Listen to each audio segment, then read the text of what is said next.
नमस्कार मित्रों। लोक संस्कृति एवं लोक नाट्य के भाग 3 में मैं डॉक्टर हिमांशु द्विवेदी आपका स्वागत वंदन करता हूं।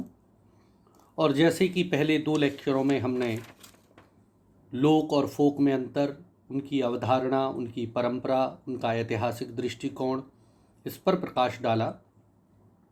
उसके बाद दूसरे भाग में हमने लोक संस्कृति को समझा और अब इस भाग में हम लोक नाट्य को समझेंगे। इस लेक्चर का आधार ग्रंथ मेरी पुस्तक भारतीय लोक नाट्य स्वांग एक अध्ययन बुंदेलखंड की पृष्ठभूमि में है। तो लीजिए बंधुओं, शुरू करते हैं हम ऑडियो लेक्चर और ऑडियो बुक के माध्यम से लोक नाट्य। तो मित्रों, अगर हम लोक नाट्य को समझें और उसकी सरल परिभाषा और उसकी सरल व्याकरण को समझने का प्रयत्न करें तो हम कहें अगर कि क्षेत्रीय और जनप्रिय नाट्य शैलियों को लोक नाट्य के नाम से संबोधित किया जा सकता है। यह अंग्रेजी के वर्ड फोक ड्रामा से उधार लिया गया है, जिससे तात्पर्य है कि लोक नाटक मनोरंजन का एक ऐसा साधन है जो ग्रामवासियों द्वारा ग्रामीण उत्सवों, त्योहारों और धार्मिक अनुष्ठानों में प्रस्तुत किया जाता है। ये प्रायः अशिष्ट और देहाती होता है। इंग्लैंड में इसे ममर्स प्ले कहा जाता है। चूंकि भारत का लोकनाट्य फोक ड्रामा साहित्य और प्रदर्शन के दृष्टिकोण से संपन्न होता है, इसलिए कुछ विद्वान उसे परंपरागत या परंपराशील नाट्य भी कहते हैं। मतलब भारत का जो लोकनाट्य है उसको लोक कहने में विद्वानों को कोई गुरेज नहीं है, कोई मतांतर नहीं या कोई विवाद नहीं है, क्योंकि लोक की भारत की परंपरा बिल्कुल अलग है। और जो हम पहले पढ़ चुके हैं कि लोक जो वास्तव में होता है वो लोक का हमारा अर्थ बिल्कुल अलग है, क्योंकि भारत का लोक का अर्थ स्थान और जन समुदाय को निर्धारित करता है, जबकि जो फोक ड्रामा है वो अभद्र, अश्लील, बेतुरका या बेढंगा प्रदर्शित करता है। इस कारण से फोक शब्द को भारतीय विद्वानों ने प्रासंगिक नहीं माना है। हमारे देश में प्रारंभ से ही शहरों, कस्बों और गांव की गलियों में बंजारा गा गा कर चूड़ियाँ बेचता है, मदारी डमरू का खेल दिखाता है, लोग इकट्ठे हो जाते हैं और एक प्रकार का परंपरानुगत रंगमंच सा बंध जाता है। मदारी, बाजीगर, सपेरा आदि में एक नट और अभिनेता के गुण विद्यमान होते हैं। ये एक प्रकार का परंपरानुगत रंगमंच है जो धीरे धीरे कर्मणोत्तर विकास करता चला गया होगा और उसमें बदलाव के साथ वर्तमान स्वरूप में जो भी परिवर्तन होते रहे होंगे और आज जो इसका जैसा स्वरूप है वो वर्तमान स्वरूप में हमारे सामने है। नाट्य एक व्यापक शब्द है और लोक नाट्य को नाट्य की इसी व्यापकता में लेते हुए इसके अंतर्गत उनके वैविध्य और प्रयोगशीलता का सहज ही समावेश होता है। लोक नाट्य ही नहीं अपितु समस्त लोक कला रूपों का अस्तित्व नाट्य शास्त्र से भी पूर्व का रहा होगा। भरत मुनि ने नाट्य शास्त्र को पंचम वेद के रूप में प्रतिष्ठित करते हुए भारतीय रंग प्रयोग अथवा नाट्य प्रदर्शन का जो स्वरूप और साध्य निर्धारित किया, उसकी प्रवाहमान नाट्य धारा को ही पारंपरिक अथवा परंपराशील नाट्य का रूप माना जा सकता है। लोक के सुख दुख से समन्वित मनुष्य का स्वभाव आंगिक आदि अभिनयों से संपन्न होने पर हम उसे नाटक कहते हैं। यायम स्वभावो लोकस्य सुख दुख समन्वितः सो यज्ञम गयास्तिभि नयोपेतः नाट्यमित्य विधीयते लोक सिद्धेम भवेत सिद्धम नाट्यम लोक स्वभावजन तस्मान नाट्य प्रयोगे तुम प्रमाणम लोक दृश्यते। नाट्यशास्त्र। लोक से सिद्ध वस्तु स्वयं सिद्ध होती है। नाटक लोक के स्वभाव से उत्पन्न होता है, इसलिए नाट्य के प्रयोग में प्रमाणभूत यदि कोई वस्तु है तो वह लोक ही है। नाट्य का स्वभाव ही लोक चरित्र का अनुकरण है। ऋतु उत्सव, विवाह, जन्मोत्सव एवं अन्य मांगलिक अनुष्ठानों के अवसरों पर गांव एवं नगरों में लोक नाट्यों के आयोजन किए जाते हैं। नगरों में आयोजित नाट्य प्रयोग शास्त्रोन्मोदित और सुसंस्कृत होते हैं। ग्रामों के आयोजन शुद्ध और प्राकृत रूप में। भरत ने ग्रामों एवं नगरों में प्रचलित नाट्य की इन दो धाराओं को ही लोक एवं नाट्य धर्मी के रूप में परिगणित किया है। धनंजय और शारदा तनय ने भी इसी जनपदीय एवं नागरिक नाट्य परंपरा को ही मार्गी और देशी के रूप में उल्लेखित किया है। लोक संस्कृति की अभिव्यक्ति में जब किसी समुदाय की वृत्ति कथोपकथनों के माध्यम से किसी कथानक या घटना विवरण को लेकर नाट्य रूप में प्रस्तुत हो तो उसे लोक नाट्य कहा जाता है। लोक संस्कृति के अन्य अवयवों की तरह लोक नाट्य की जड़ें भी समस्त विश्व के आदिम समाजों में देखी जा सकती हैं। यूनान, रोम, मिस्र व चीन आदि कोई भी भूभाग इससे अछूता नहीं है। जिस प्रकार पहले भाषा बनती है और फिर उसका व्याकरण रचा जाता है, इसी प्रकार लोकनाट्यक या लोकनाट्य या लोकनाटक कई वर्षों से अपनी निजी रूप में चलते रहे। जब इन लोकनाट्यों में परिपक्वता आई और साथ ही भाषा, शिक्षा आदि ने भी उन्नति की, तभी शास्त्रीय नाटकों के नियम निर्धारित होने लगे। शास्त्रीय कला सीमित क्षेत्र की होती है, उसमें क्लिष्टता होती है, जबकि लोक कला जनता की होती है। उसमें सरलता, उन्मुक्तता, स्वच्छंदता, हार्दिकता, स्वाभाविकता और आडंबरहीनता रहती है। कोई आडंबर नहीं होता है। लोक नाटक लोक शैली, लोक जीवन, लोक भाषा, लोक समस्या, लोक संस्कृति, लोक भावना को जीता है और लोक नाटक उसे बढ़ाता है। लोक नाटक दर्शक प्रदर्शकों के लिए एक सम्मिलित जीवन पद्धति है, भावात्मक भागीदारी है। लोक तत्व ही लोक नाट्य का मूल धर्म है। लोक नाट्य सामूहिक आवश्यकताओं एवं प्रेरणाओं से निर्मित होने के कारण लोक वार्ता के कथानकों, लोक विश्वासों तथा अन्य तत्वों को समेटकर चलते हैं। इसीलिए लोक नाट्य हमेशा प्रभावपूर्ण भी होते हैं। अभी तक हमारे देश की नाट्य परंपराओं का विकास क्रमबद्ध इतिहास नहीं लिखा गया है। ऐसी स्थिति में लोक नाटक या लोक धर्मी नाट्य परंपराओं के संबंध में अधिकार पूर्वक कुछ कहना बहुत मुश्किल है, बहुत कठिन कार्य है। क्योंकि लोक नाट्य जहां एक और अलिखित परंपरा की कड़ी रहा है, वहां कुछ नहीं लिखा गया है, वहां लोक धर्मी नाट्य की जड़ें भी प्राचीन लोक परंपराओं की कड़ियों से निरंतर जुड़ी रहती हैं। वो लोक जीवन में गहरी आस्था रखने के साथ साथ अपनी जन्मदात्री भूमि की भीनी भीनी गंध से सदा सुवासित बनी रहती है। उसमें अपने क्षेत्र, अपने अंचल की मीठी मीठी गंध आती है। ये लोक की खासियत होती है। लोक कला शास्त्रीयता की मुखापेक्षी नहीं होती, वो लोक जीवन की गरिमा से अनुप्राणित होती है। किसी भूभाग पर विभिन्न कारणों से जो बाह्य या आंतरिक प्रभाव समय की गति के साथ आते हैं और लोक रंजनी कलाओं को भी अनुप्राणित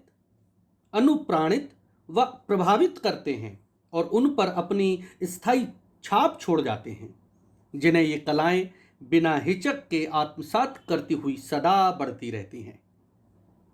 यही कारण है कि नाटक की लोक जीवन के संबंध में कोई परंपरा अपने ऊपर ताने वाने से चाहे कितनी भी नवीन लगे, परंतु उसकी प्राणवायु परंपरागत रज कणों से ही स्पंदन ग्रहण करती हैं। बिना अतीत में झांके किसी भी लोक परंपरा को सही रूप में नहीं समझा जा सकता। भारतीय नाटक के समग्र इतिहास की सर्वाधिक सुदृढ़ और महत्वपूर्ण कड़ी हमारे ये लोकधर्मी नाटक ही हैं। इनकी उपेक्षा करके ना तो भारतीय नाटककार आधुनिक रूप खड़ा कर सकते हैं और न बिना इसके अध्ययन के भारतीय रंगमंच के इतिहास को भी समझा या पूरा किया जा सकता है। लोक नाट्य वस्तुतः लोक समाज के सभ्य, शिक्षित एवं सुसंस्कृत कहे जाने वाले लोक से सर्वथा भिन्न होते हैं। सभ्यता की चकाचौंध, बाह आडंबर एवं उपचारों से अनभिज्ञ अपने रूढ़िगत अर्थ में पूर्णतः सभ्य, शिक्षित एवं सुसंस्कृत होता है। ये मूलतः ग्रामीण जनता की वस्तु रहा है, परंतु अघटन सभ्यता में शहरों में लोक नाट्य तथा लोकगीत के प्रति बड़ा आकर्षण दिखाई पड़ने लगा है। इसी से लोक रंगमंच के नाटक अब नगरों में भी अभिनीत होने लगे हैं, उनका मंचन होने लगा है। भारतीय नाट्य परंपरा में लोक नाट्य की एक सटीक परिभाषा देना अत्यंत कठिन है। मित्रों, लोक नाट्य, पारंपरिक नाट्य, परंपराशील नाट्य, लोकधर्मी नाट्य, क्षेत्रीय नाट्य, ग्रामीण नाट्य, आंचलिक नाट्य आदि सभी प्रकार के शब्द विभिन्न विद्वानों द्वारा भारतीय लोक नाट्य के संबंध में अक्सर अलग अलग ढंग से प्रयोग किए जाते हैं। डॉक्टर परशुराम शुक्ल विरही अपनी पुस्तक लोक संस्कृति अवधारणा और तत्व में लोक नाट्य की परिभाषा लिखते हुए कहते हैं कि धार्मिक उत्सवों, मांगलिक अवसरों, अनुष्ठानों आदि के समय लोक कलाकार जो भी अभिनय करते हैं उसे लोक नाट्य कहते हैं। इनके रंगमंच स्थानीय साधनों के अनुसार ही बनाए जाते हैं। भिन्न भिन्न अंचलों में लोक नाट्य के अलग अलग रूप प्रचलित हैं। उत्तर प्रदेश में रामलीला, रासलीला, स्वांग, नौटंकी, भांड, चमराहा, चमरवा, कहरवा, मध्य प्रदेश में माच, गुजरात में भवाई आदि लोक नाट्य खेले जाते हैं। डॉक्टर महेंद्र भनावत लोक नाट्य को परिभाषित करते हुए कहते हैं कि लोकधर्मी रूढ़ियों की अनुकरणात्मक अभिव्यक्तियों का वो नाट्य रूप जो अपने अपने क्षेत्र के लोकमानस को आह्लादित, उल्लासित एवं अनुप्राणित करता है, लोकनाट्य कहलाता है। लोकनाट्य के संबंध में महत्वपूर्ण और विद्वान रंगमंच के जयदेव तनेजा कहते हैं कि वस्तुतः लोकनाट्य सामान्य जन अर्थात कलाकार द्वारा सामान्य जन के लिए अभिनय के माध्यम से प्रस्तुत सामान्य जीवन की सहज, स्वाभाविक, अनौपचारिक नृत्य, गीत, संगीतमय, जीवंत एवं लोक रंजन अभिव्यक्ति का माध्यम है। डॉक्टर जगदीश चंद्र माथुर का कथन है कि रंगमंच लोक समाज की देह का अंग है। नागरिक या साहित्यिक रंगमंच उसका बाहरी आभूषण। लोक रंगमंच जीवन की उमंग की स्वाभाविक अनायास अभिव्यक्ति है।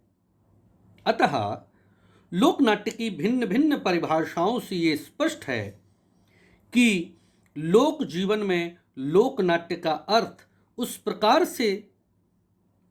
के तप से लिया जाता है जो आनंद और उल्लास के अवसरों पर सामूहिक अभिव्यक्ति का सहज अनुकरण होता है।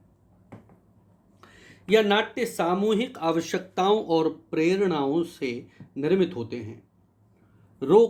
लोक प्रचलित परंपरागत रूढ़ियों, धार्मिक अनुष्ठानों, कथाख्यानों तथा वार्ता विश्वासों की सफल इन नाटकों की मूल पीठिका होती है। भरत मुनि ने भी अपने नाट्य शास्त्र में लोक के संदर्भ में स्वतंत्र रूप से कोई बात नहीं कही, परंतु उन्होंने नाट्य की लोकधर्मी रूढ़ियों का अवश्य वर्णन किया है। नाट्य का लोकधर्मी रूढ़ियों का पक्ष लोक नाट्यों का मूल आधार है। इसके अनुसार वही नाट्य लोकनाट्य कहलाता है जो लोक स्वभाव से उत्पन्न होकर लोक चित्त में रमता हुआ लोक धर्म के निर्वाह के साथ लोक सिद्ध को प्राप्त करता है। मित्रों, अगर हम सभी परिभाषाओं का विश्लेषण कर हमारी दृष्टि में लोक नाट्य की परिभाषा अगर हम कहें तो मैं कह सकता हूं कि लोक धर्मी रूढ़ियों की अनुकरणात्मक अभिव्यक्ति का वो नाट्य रूप जो अपने अपने क्षेत्र के लोकमानस को आह्लादित, उल्लासित एवं अनुप्राणित करता है, लोकनाट्य कहलाता है। मतलब क्षेत्रीय जनप्रिय जो नाट्य शैलियां हैं वही हमारी लोकनाट्य शैलियां हैं। लोकनाट्य की सबसे महत्वपूर्ण विशेषता मुझे लगती है रीजनल, उसकी क्षेत्रीयता और मनोरंजकता। मतलब उसमें दो चीजें अवश्य होंगी, एक तो वो क्षेत्र विशेष का रहेगा और दूसरा जन रुचि के अनुसार रहेगा। क्षेत्र में उसकी पॉपुलैरिटी रहेगी, अगर क्षेत्र विशेष उसे पसंद करता है तो आदि काल अनादि काल तक वो चलता रहेगा, और अगर क्षेत्र विशेष उसको देखना या उसकी परंपरा को स्वीकार नहीं करता है तो वो लोक नाट्य या लोक कला या लोक शैली कोई भी हो, नृत्य संगीत नाट्य की, वो विलुप्त हो जाएगी। तो क्षेत्रीयता उसका प्रमुख गुण है और दूसरा जनप्रियता, जनता को वो अवश्य हमेशा प्रिय रहेगी। लोकनाट्य अपने विविध रूपों में औचित्य लिए होते हैं। कुछ केवल किसी जाति विशेष की धरोहर होते हैं, जो कुछ उनके समूह विशेष तक ही प्रचारित हुए होते हैं, और कुछ गांव की पूरी बस्ती की संपदा होते हैं, तो कुछ उसके आसपास के क्षेत्र को भी प्रभावित करते हैं। प्रांत के बाहर देशव्यापी प्रसार प्रायः उनका नहीं होता, इसलिए लोकनाट्य का क्षेत्र जाति, समूह, गांव, जिला तथा प्रांतव्यापी होता है। इन नाट्यों में अपनी जनपदीय संस्कृत, रूढ़ियाँ, विश्वास, मान्यताएं एवं धारणाएं अपने सांगोपांग रूपों में परिवेष्टित होती हैं, अतः इनका दायरा अपने जनपद विशेष तक ही सीमित होता है। भौगोलिक स्थिति, नृत्य, संगीत तथा कथा भी इनमें अपने क्षेत्र में प्रचलित विशिष्ट रूप लिए होती है, अतः लोकनाट्य का क्षेत्र जाति से लेकर प्रांत तक फैला हुआ होता है। लोक जीवन के सहज संस्कार ही लोकनाट्यों के सहज स्रोत होते हैं। आपसी हेलमेल, धार्मिक अनुष्ठान, मेले ठेले, त्योहार, पर्व, फसल के प्रारंभ अथवा समाप्ति की सुख आदि लोकानुरंजन के ऐसे मूलभूत बिंदु हैं जिनमें लोकनाट्यों की अंतः सलिला प्रस्फुटित होती है। गीत गाना, गाना बजाना, नाचना सामूहिक जीवन की सरलतम प्रवृत्ति रही है। इसलिए जहाँ कहीं भी कोई जाति, वर्ग अथवा समुदाय एकत्रित होता है, वहाँ कई संस्कृतियों की विराट परंपराएं अपने चैतन्य वर्ग आत्मसात करती हुई अपनी आत्मा का विस्तार पाती है। आत्मा का यही विश्वास धीरेन्द्र सामूहिक अभिव्यक्ति का एक ऐसा आडंबरहीन जनमंच प्रस्तुत कर पाता है, जहाँ जन संस्कृति और जनमंगल की समस्त क्रियाकलाप, मान्यताएं, विश्वास, धर्म, वृत्तियां अपनी जनपदीय आंदोलनों और आनंद उल्लास का खुलकर प्रदर्शन करती हैं। लोकनाट्यों का ये स्रोत सामूहिक जीवन से ही बनता, जुड़ता और विकास पाता हुआ है, और ये अपनी रूढ़िगत परंपराओं तथा प्रवृत्तियों को भी सुरक्षित रखता है और बाह्य प्रभावों को अपने अनुकूल ढालता है, उसे अपने में सहज पचा लेता है, ग्राह्य कर लेता है। इसके सृजन, प्रणयन, प्रयोग, तथ्य प्रवर्तन एवं विशिष्ट समाज का कोई योग नहीं होता। इनके प्रणयन में प्रवृत्ति का योग असीम रहता है। नियति के समग्र क्रियाकलापों में नाट्य तत्वों के अंकुर दृष्टिगोचर होते हैं। बादलों का उमड़ना, घुमड़ना, बिजली का दमकना, कड़कना, पवन का सरसराना, झिरमिर, रिमझिम बरसात होना, मधुर मोर का नाचना, पतझड़, बसंत, हेमंत आदि ऋतुओं की चर्चाएं, डगमगती उठती ललक होती फसलों की अनजान क्रियाएं अपने सहकार संदेश, सत्य और नीरव के सोपान लुटाती हुई कितनी सहज लगती हैं। प्रकृति का यही अनंत, असीम और अटूट योग लोकनाट्यों के उद्गम एवं विकास का मूलाधार कहा जा सकता है। तो बंधुओं, लोकनाट्य एक ऐसी प्रक्रिया है, एक ऐसा महत्वपूर्ण विषय है जो हमारे क्षेत्र और अंचलों में रचा बसा है और प्रकृति के करीब है, तो प्रकृति से संबंधित जितनी चीज़ें हैं वही हमारे लोक नाट्य के उद्गम का मूल आधार बनती हैं। अब इस लेक्चर के अगले क्रम में हम भारतीय लोक नाट्य के विकास क्रम की चर्चा करें। जैसा कि हमने पूर्व में कहा कि भारत के रंगमंच का जो इतिहास है वो विधिवत नहीं है, वो सही या सटीक ढंग से या एक क्रमशः नहीं लिखा गया, तो उसमें बहुत मतांतर वाद विवाद हैं।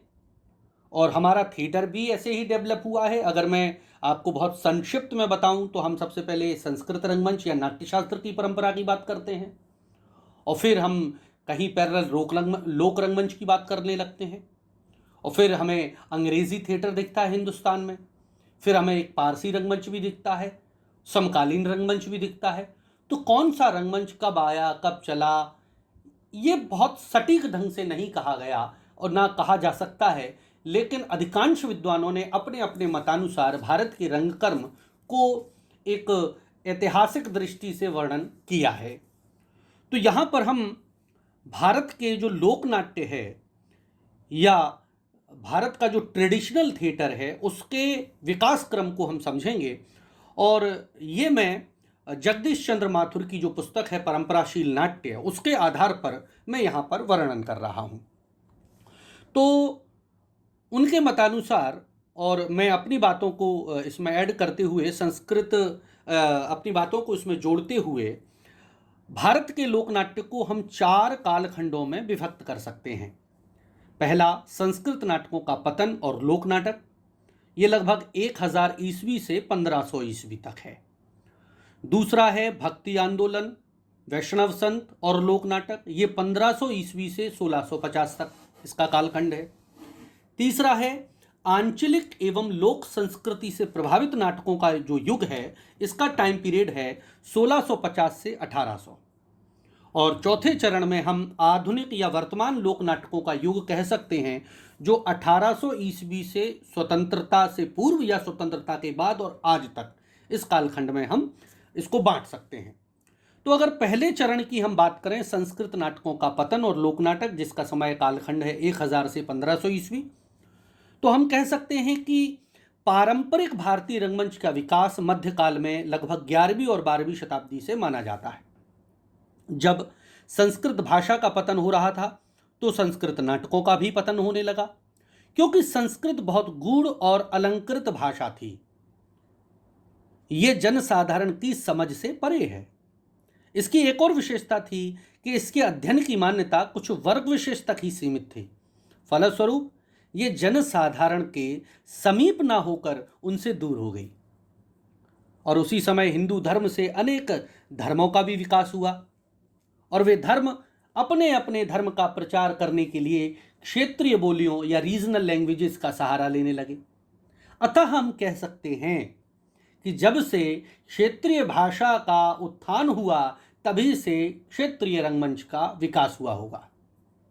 इसको हम एक उदाहरण से और समझ सकते हैं। अगर हम कहें कि पहले संस्कृत रंगमंच आया या लोक, तो ऐसा नहीं है। दोनों ही रंगमंच अपने अपने जगह समान रूप से प्रचलित थे। संस्कृत रंगमंच या नाट्यशास्त्रीय परंपरा पर आधारित जो रंगमंच है, वो मंदिरों, महलों या राज्याश्रय के प्रांगणों में हो रहा था। तो उनका जो दर्शक वर्ग था वो पढ़ा लिखा पांडित्य वर्ग या राजा महाराजा, उनके मंत्री इत्यादि लोग होते थे। उसी के समानांतर लोक में भी, हिंदुस्तान के ग्रामीण अंचलों में भी अलग अलग प्रकार के क्षेत्र में अपने अपने ढंग के नाट्य होंगे, और लोग अपने अपने मनोरंजन करते होंगे। जैसे अगर आज के उदाहरण में हम समझें तो शहर में रहने वाले लोगों का मनोरंजन के तरीके क्या क्या हैं, उनके मनोरंजन के नाटक कैसे होते हैं, और ग्रामीण अंचलों में रहने वाले जो लोग हैं उनके मनोरंजनों के नाटक या उनके पर्व त्योहार कैसे होते हैं। तो मनोरंजन तो दोनों तरफ होगा, शिक्षा का स्तर भी दोनों तरफ होगा, आनंद हर्षोल्लास भी दोनों तरफ होंगे, पर्व जो विधान है वो भी सब दोनों के होंगे। तो अपनी अपनी धारणाओं में, अपनी अपनी परंपराओं में दोनों रहे होंगे, दोनों पैरेलल रहे होंगे, दोनों समान रूप से चल रहे होंगे। बस जब संस्कृत नाटकों का पतन हो गया तो अस्तित्व में और प्रभाव में लोक नाटक दिखने लगा। मनोरंजन का स्तर दोनों का था, लेकिन दिखने वाला जो ढंग है उसमें लोक संस्कृत की बात हमें दिखा होगा। तो ये पहले चरण में हम समझ रहे हैं। इसमें हम और बात करें तो संस्कृत नाटक हमेशा राजप्रसाद पर आश्रित थे, जबकि लोक नाटक जन प्रसाद पर आश्रित थे। जब राजप्रसाद उजड़ रहे थे, सहृदय संरक्षकों की संख्या भी कम हो रही थी, तब ऐसी परिस्थिति में वही नाट्य प्रदर्शन पनप सका जो राजप्रसाद पर कम और जनप्रसाद पर अधिक आश्रित था। मतलब राजाओं महाराजाओं पर कम और लोक पर अधिक आश्रित था, वो नाट्य प्रदर्शन जिंदा रह पाया। 14वीं, 15वीं और 16वीं शताब्दी के लगभग सारे भारतवर्ष में सामाजिक एवं राजनीतिक परिस्थितियों के कारण सांगीतक शैली का विकास हुआ। जिस समय संस्कृत नाटकों का पतन हो रहा था, उस समय जन साधारण और विद्वानों की मनोवृत्तियों पर कुछ बातों का विशेष असर पड़ा, जिन्हें हम एक चरण में अगर बांटे तो संस्कृत नाटकों के पतन का प्रभाव लोक नाटकों पर क्या पड़ा। पहला ये कि भागवत धर्म के प्रति जन साधारण की रुचि बढ़ती गई और भागवत धर्म केरल से हिमाचल तक सारे भारतवर्ष में छा गया। दूसरा, जब जब मुस्लिम राज्य का विस्तार हो रहा था, तब भागवत धर्म ने मनोरंजन और साधना, एंटरटेनमेंट और जिसको बोलेंगे धर्म, दोनों को एक साथ जोड़ा। तीसरा, 10वीं शताब्दी से लेकर 16वीं शताब्दी तक रंगमंच को आश्रय मिलना कम हो गया। फलस्वरूप ये मंदिर, मेलों और धार्मिक अनुष्ठानों में अनौपचारिक रूप से पनपने लगे। चौथी अगर बात करें कि इसी युग में संस्कृत का ज्ञान कम होने लगा था और नाटकों में क्षेत्रीय भाषा और उनके गीतों का समावेश होने लगा। इसी समय जयदेव का गीत गोविंद प्रस्तुतिकरण की शैली बना और यह संपूर्ण भारतवर्ष में लोक प्रवर्तक काव्य के रूप में अवतरित हुआ। भाषा संगीतकों के विकास में केरल के राजा कुलशेखर वर्मन का नाम सर्वप्रथम आता है। यहाँ ये महत्वपूर्ण है, आप इन्हें नोट कीजिए। केरल के राजा थे उस समय कुलशेखर वर्मन 10वीं शताब्दी के आसपास, और 10वीं शताब्दी में उन्होंने संस्कृत नाटकों को जनसाधारण के लिए बनाने के उद्देश्य से मूल नाटकों का क्षेत्रीय भाषा में अनुवाद किया और क्षेत्रीय नाट्य तत्वों, लोक के तत्वों को इस्तेमाल कर शास्त्रीय कथा में रखा। मतलब भास के नाटक को उन्होंने अपने केरल की भाषा मलयालम में अनुवाद करके रखा और वहाँ की जो संस्कृत नाटक की कुछ शैलियाँ थीं उनको लेते हुए जो केरल की परंपराएं हैं उनको लिया। और यहाँ एक मूल जो लोक नाटक इस कालखंड का माना जाता है वो है कुडियाट्टम। अगर मैं एक मोटी और समझाने की दृष्टि से आपको कहूँ तो ऐसा लोक नाटक जो हो लोक नाट्य, लेकिन उसका प्रभाव, उसका वर्णन और उसका जो स्वभाव है वो संस्कृत नाटक जैसा हो, तो वो 10वीं शताब्दी के कालखंड में आया है। और उसका सबसे बड़ा उदाहरण हमें केरल का कुडियाट्टम मिलता है, जो जिसका मंडप जो है, जिसमें रंग विधान में वो मंचित होता है, उसको कहते हैं कुत्ताम्बलम। उसकी चर्चा खैर जब हम कुडियाट्टम की विशेष रूप से लेक्चर में करेंगे तब उसकी बात करेंगे। तो पहला जो लोक नाटक संस्कृत का रहा वो आपका 10वीं शताब्दी में कुलशेखर वर्मन कुडियाट्टम हम इसे कह सकते हैं। दूसरा जो चरण है वो है भक्ति आंदोलन, वैष्णव संत और लोक नाटक। इसका कालखंड है 1500 ईस्वी से 1650। तो इसको समझने के लिए अगर हम समझें तो 1500 ईस्वी के आसपास संतों ने भाषा संगीतकों को अपनाया और भाषा संगीतक आंध्र कर्नाटक के भागवत मेल से प्रारंभ होकर संतों की नाट्य धारा उत्तर की ओर बढ़ी। इन मंडलियों ने नाट्य मेल या भागवत मेल की संज्ञा दी गई। इनके नाट्य प्रदर्शनों में कोई नारी भाग नहीं ले सकती थी। भागवत मेल का सर्वप्रथम उल्लेख हमें 1502 ईस्वी के आसपास मिलता है। 8वीं और 9वीं शताब्दी में निम्बकाचार्य ने ब्रज आकर वहां से भक्ति आंदोलन का सूत्रपात किया। ये मूल उस समय की घटना है। ब्रजमंडल में संतों का समागम हुआ और संत अपने अपने क्षेत्रों में संगीत, नृत्य, नाट्य परंपराएं ब्रज में लाए। इसे कुछ उदाहरण से मैं समझा सकता हूं। जब हिंदुस्तान में मुगल आ गए तो धर्म परिवर्तन हुए। धर्म परिवर्तन के और भी कारण रहे कि ज़्यादातर दो धर्म के प्रचारक थे। सनातन धर्म के वो संस्कृत भाषा में ही अपने धर्म का प्रचार कर रहे थे। उसके बनस्पत जो अन्य धर्म, जो छोटी छोटी ब्रांचेज सनातन धर्म से टूट गई थी, वो अपने धर्म का प्रचार प्रसार क्षेत्रीय भाषाओं में कर रहे थे। तो कहीं ना कहीं सनातन धर्म का धीरे धीरे ह्रास हो रहा था, पतन हो रहा था, जबरदस्ती धर्म परिवर्तन किया जा रहा था। तब सनातन धर्म के जितने भी मतावलंबी संत परंपराएं हैं, वैष्णव परंपरा, शैव परंपरा, निम्बकाचार्य, बल्लभाचार्य, रामानुजाचार्य, शंकराचार्य, जितनी भी परंपराएं संपूर्ण भारतवर्ष में थीं, तो वहां पर वो सब इकट्ठे हुए ब्रजमंडल में। ब्रजमंडल आज का जो हमारा मथुरा वृंदावन का जो क्षेत्र पड़ता है वो ब्रजमंडल है। तो वहां पर वो सब इकट्ठे हुए और उन्होंने अपने धर्म के प्रचार प्रसार हेतु ये निर्णय लिया कि जितनी भी हमारी संगीत, नृत्य, नाट्य या साहित्य की परंपराएं हैं, उनमें हमारे देवी देवताओं के अवतारों की कथाएं डाली जाएं। तो इससे दो तीन फायदे हुए कि आप देखते हैं कि भक्ति आंदोलन के दौरान रामचरितमानस, गोस्वामी तुलसीदास, लोक प्रवर्तक काव्य की शैली बन गया। अनुतच्छल, नागचंद्र, कंबन, कृत्तिवास, इतने जितने भी बड़े बड़े राम के जो क्षेत्रीय भाषाओं में लीलाएं प्रचलित हो गई, रामलीला, रासलीला, तो बहुत सारा प्रचार प्रसार हुआ। संत एकनाथ, तुकाराम, मीराबाई, रसखान, सूरदास इत्यादि जो बड़े भक्तिकालीन कवि रहे, उन्होंने साहित्य की बड़ी उत्कृष्ट रचना की और यही परंपरा हमें नाटक में मिली। तो नाटक को एक महत्वपूर्ण फायदा लोक नाटक को ये हुआ कि धर्म या ईश्वर का जो प्रचार प्रसार होना था या उनके अवतारों से जो महत्वपूर्ण गाथाएं होनी थी वो तो हुई ही, लेकिन जो लोक नाट्य अभी सिर्फ मनोरंजन और क्षेत्रीयता तक सीमित था, उसे एक महत्वपूर्ण प्लॉट मिल गया, महत्वपूर्ण कथा वस्तु मिल गई। तो भक्ति आंदोलन के दौरान हिंदुस्तान का लोकनाट्य बहुत रिच हुआ, बहुत समृद्ध हुआ। यहाँ पर मैं आपको एक समझाने के दृष्टि से एक बात कहता हूँ। इस कालखंड को समझना है तो हम कोई भी लोकनाट्य का नाम पढ़ें और हमें ये मालूम चल जाए कि ये कौन से कालखंड का है।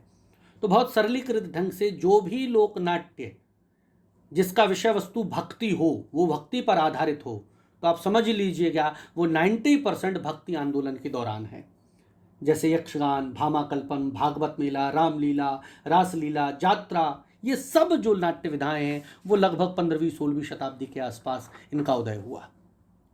अब तीसरे कालखंड में हम बात करते हैं, वो है आंचलिक एवं लोक संस्कृति से प्रभावित नाटकों का युग, जिसका समय काल है 1650 से 1800 या आज तक भी हम मान सकते हैं। तो तीसरे चरण में भाषा संगीतकों का क्षेत्रीय रूप विकसित हुआ और क्षेत्रीय नाट्य शैलियों ने जन्म लिया। रीजनल, दक्षिण में तंजौर और मैसूर के राज्य, पश्चिम में मराठा राज्य, उत्तर में राजस्थान और बुंदेलखंड में छोटी छोटी रियासतें लोक नाट्य शैलियों के केंद्र बन गए। मुस्लिम राज्य भी भाषा नाट्य को प्रोत्साहित करने लगे। गुजरात, मालवा, कश्मीर आदि क्षेत्रों की भाषा, तहजीब, वेशभूषा आदि का समावेश क्षेत्रीय नाट्य शैलियों में होने लगा, जिसका प्रभाव आज भी हमें क्षेत्रीय नाटकों में दिखाई पड़ता है। इस युग में शास्त्रीय गायन शैली के साथ साथ लोक धुनों लोक नाट्यों में प्रयोग होने लगे, जिसके कारण इनकी गतिशीलता बढ़ गई और जनसाधारण का लगाव भी लोक नाट्य की तरफ बढ़ गया। इस युग के लोक नाट्यों की विषय वस्तु वीर गाथा और प्रेम प्रसंगों पर आधारित थी। इसमें कुछ ऐतिहासिक व्यक्तियों के विषय में भी तो कुछ लोकमानस की उपज थी।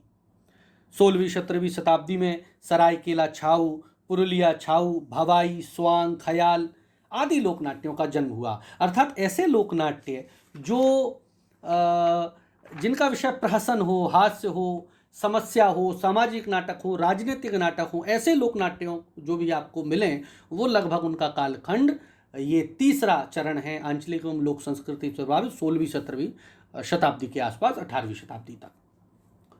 इसके बाद चौथा जो चरण है वो है आधुनिक या वर्तमान लोक नाटक, जो 1800 से आज तक हम मान सकते हैं। तो 19वीं सदी में लोक नाट्यों में कोई परिवर्तन नहीं हुआ, किंतु स्वतंत्रता के बाद इन कलाकारों के प्रदर्शन के अनेक अवसर प्राप्त हुए। कई राज्यों में इनका संरक्षण भी होने लगा। 19वीं सदी के मध्य में कई नई नाट्य शैलियों का भी विकास हुआ। बम्बई और कलकत्ता में पारसी रंगमंच भी समय तक इसका सूत्रपात हो चुका था। 19वीं और 20वीं सदी में लोक रंगमंच समर्थ हो रहा था। उसमें नई नई रचनाएं हो रही थीं। सांग, नौटंकी, जात्रा, माच, भवाई, भागवत मेला आदि लोक नाट्य जन साधारण के बीच में प्रसिद्ध हो रहे थे। 19वीं सदी में लोक नाट्यों का सामाजिक चेतना पर भी प्रभाव पड़ा। जमींदारों और सत्ताधारियों के अत्याचारों को भी जनता की भावनाओं को राजस्थान का ख्याल, मालवा के माच आदि लोक नाट्यों बड़ी ही मार्मिक और कथा प्रसंग के साथ चित्रित किया। मतलब लोक नाट्यों के जो विषय बन गए वो सामाजिक राजनीतिक विषय बन गए। छोटी छोटी घटनाओं को लेकर वो नाटक करने लगे। सामाजिक कुरीतियों पर हिमाचल का करियाला, बिहार का विदेशिया बहुत बहुत महत्वपूर्ण लोक नाट्य हैं।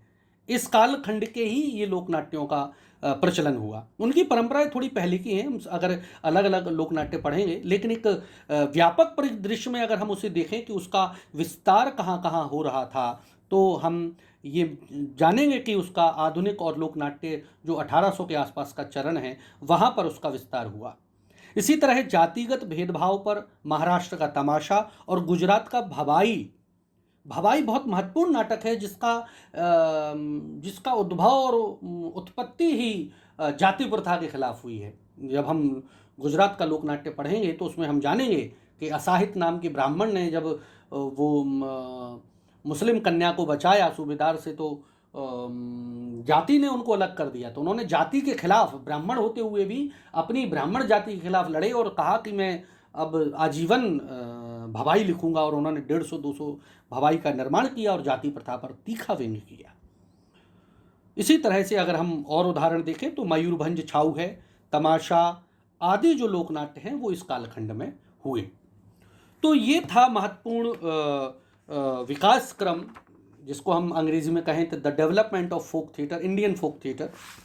इसके बाद अगर अब हम भारत के लोक नाट्यों के तत्वों की बात करें, the elements of Indian folk drama, तो मूल रूप से भारतीय विद्वानों ने, विशेष रूप से जगदीश चंद्र माथुर ने और जो कपिला वात्स्यायन जी हैं उन्होंने अपनी किताबों के पुस्तकों के माध्यम से इनके 3 तत्व बताए हैं भारतीय लोक नाट्य को। मैं भी इससे सहमत हूँ।